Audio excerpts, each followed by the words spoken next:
Hi guys, and welcome back to another video. So today's gouache session is actually some footage from last week, because I think last Monday I mentioned that I did 2 different spreads in my sketchbook with some gouache because that is what I wanted to work on. Right here is the reference that I'm going to be working with because I was just browsing Pinterest and I really like the lighting of this one, so I wanted to attempt to paint something a little bit similar. So that is what we're going to be referencing. If I remember, I'll put the link into the description. So if I don't, just someone remind me and I'll make sure to put it in the description so you guys can use the reference if you would like to as well. Yeah. I usually get questions about these binder clips. I did get them from Jet Pens a while back, and they're basically binder clips that lay flat so that they don't stick out when you're working if you fold them in. So I enjoy that. So yeah, it just makes it a lot easier. You can see that this one, if you fold it inwards, it would like cut into your paper or your workspace, but these ones fold like to the side, so it doesn't really interrupt kind of your workspace. But yeah, here is Maseki done with the palette color ENO in the color pink? Yes, pink. And then here is the Pirsmacolor Col-Eraser in the color Carmine, and the Col-Eraser I am using to use as kind of like my tight sketch or my more finalized sketch prior to painting, and I have it in this little pencil holder thing just so it's more comfortable to hold. Have a kneaded eraser so that we can erase the kind of softer lines out of the way so that they don't get too much like they're not too much shown in the actual painting, especially like in areas where I'm going to keep quite light or I'm not going to build up too much color or anything. I need it to be quite light, so I don't want the pencil showing through. So let's talk about the lighting situation a little bit for the piece.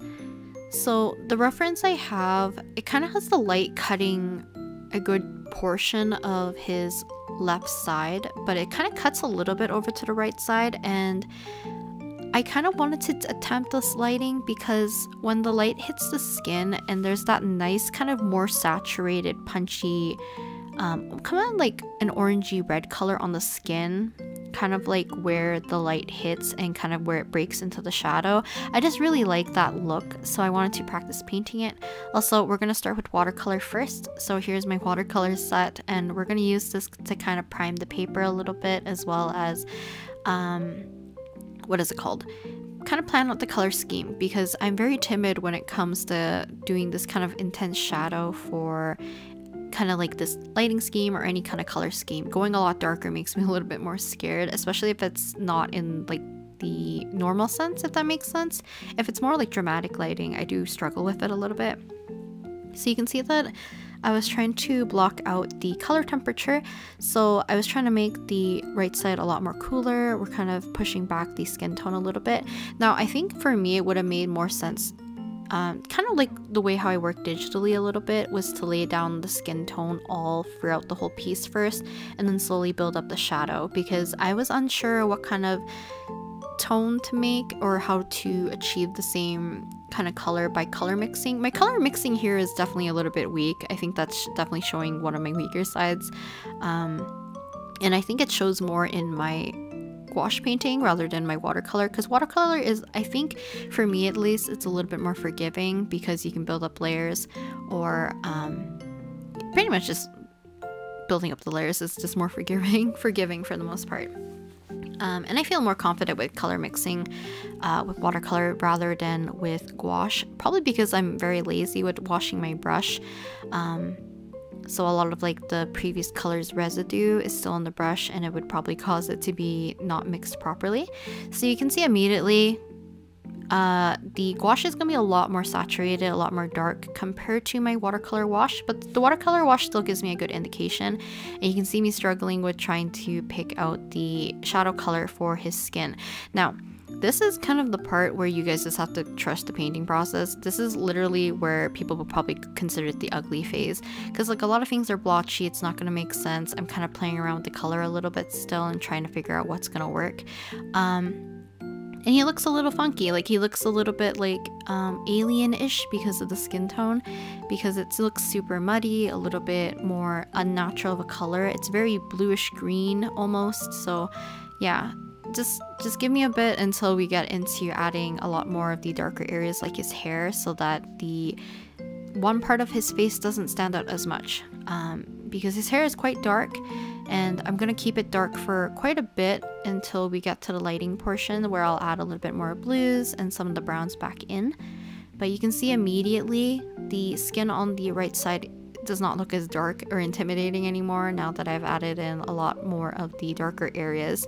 So I think if you can, early on, try to establish your values and chunk it in. At least that helps me a little bit. But I do sometimes fall into the trap of getting too fixated on like small details or working on places that probably I don't need to do quite yet until I block everything in, just so we can get like the certain balance of the values a little bit more established. Because I even think the background right now is still pushing it to be fairly, like, makes the face look too dark still.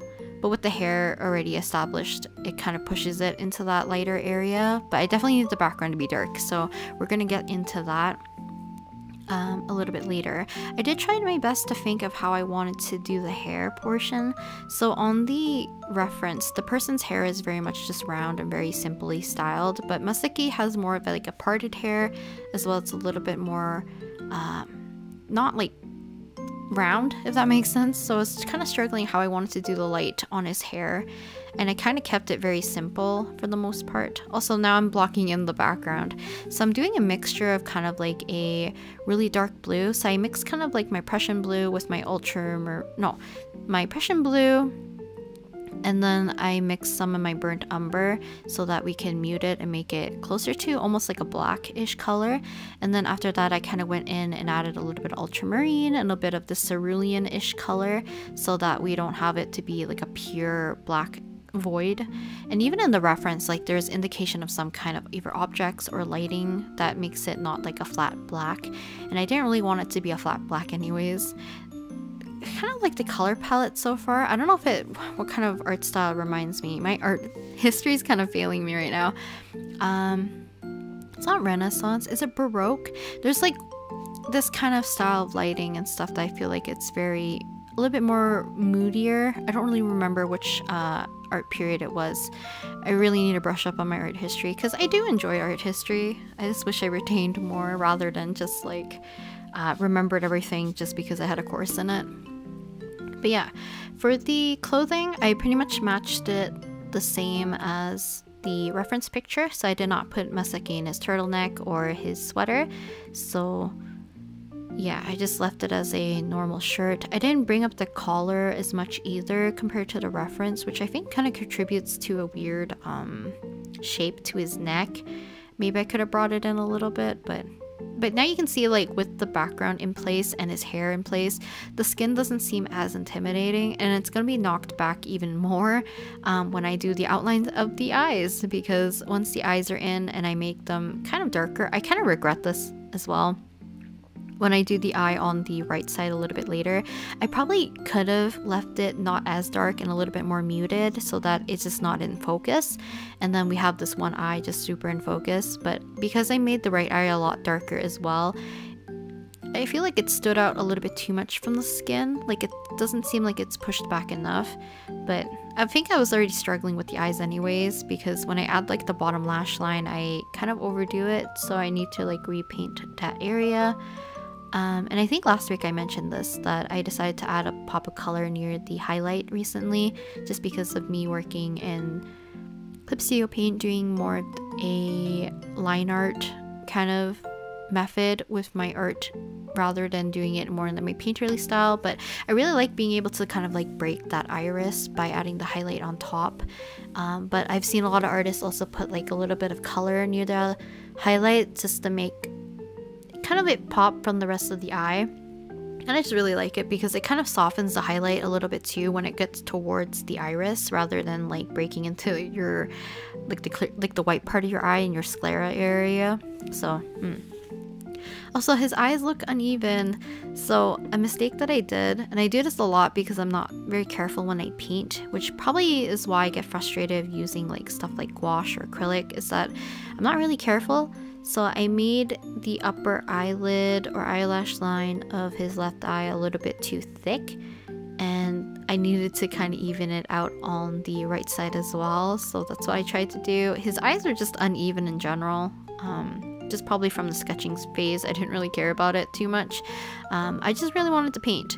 So I think moving forward, I might just see if I can find other reference photos that I like, and we can do kind of like studies of them, but we can use characters like my OCs or pre-existing characters, so we could use like Genshin characters or anything like that, or even like VTubers, because like I said, like I enjoy the designs of a lot of VTubers, especially of Niji-sanji or like Hololive and stuff, so I think it would be fun to do that, or do Genshin characters, because Genshin characters I just never get bored of. There's just so many I could draw, and a lot of the designs I really like, so I like to continue drawing them, if that makes sense. I know probably some of you guys might be sick of it.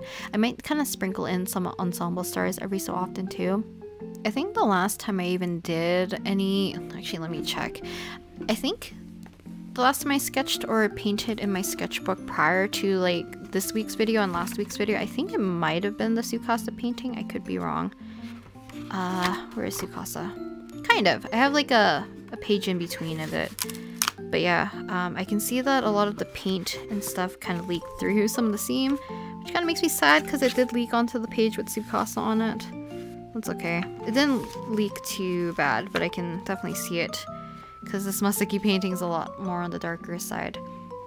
But the kind of reason like I wanted to paint more is actually because ever since I painted Eki Evelyn, which is like the alter ego of Ike Evelyn from Niji-sanji En, part of Luxium, is that I feel like I haven't reached that finish that I like, but also like just how it looks, I just really liked it. Like, even though initially when I was painting it, especially during the watercolor phase, I was very timid. I was very scared to do the lighting because I had like more of a kind of red and blue lighting situation going on. Like, I pushed his face a lot more with the blue kind of tones, and I don't really paint too much with that color palette, so I definitely got scared.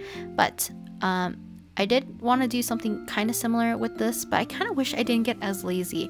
Like I said, I was very confused with the hair, but I feel like if I just thought about it a little bit more, or just like took my time with it, I would have been able to paint something a little bit more better. I think his face looks a little bit lumpy too. I believe I go back in and fix it a little bit, but I kind of wish I pushed his face even more with the lighting, just because that contrast, but also it kind of, his face is still a little bit flat. So just stuff for me to think about. I think with more studies and stuff, especially with lighting and just having references in general to help guide me, I think it'll help me. So I might do that a little bit more in the future. There's like a lot of paintings I would like to do that are not digital, because like I said, I feel like digital, there's like a lot of shortcuts and crutches I use, especially like a lot of the blend modes. I rely on multiply a lot, overlays, and addition, especially doing these kinds of lightings. So I think it'd be good for me to learn how to paint them without using them too much.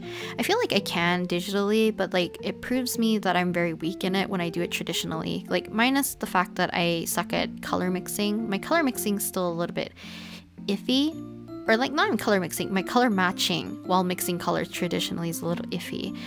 Like I said, watercolor is a little bit more forgiving, so I feel like I can do it a little bit more easily, but with gouache I definitely struggle. But also I feel like fabric studies with gouache could be fun too. I actually really like how I did the simple shapes for the shoulder. It doesn't really match the reference too much, but I feel like it gets the shapes and the texture across nicely. Like, you can probably tell it's probably more of a crisp dress shirt kind of texture-ish. I kind of wish I brought it down a little bit more to the bottom of where the blue binder clip was, but like I said, it's kind of like more stuff for the future for me to think about. I also added a lot more blue into Masaki's hair. This is kind of like personal choice, just because I do like adding some other shapes in there, and I like adding blue to brown hair because I think it looks nice, even though like in shadow it probably wouldn't show up too much.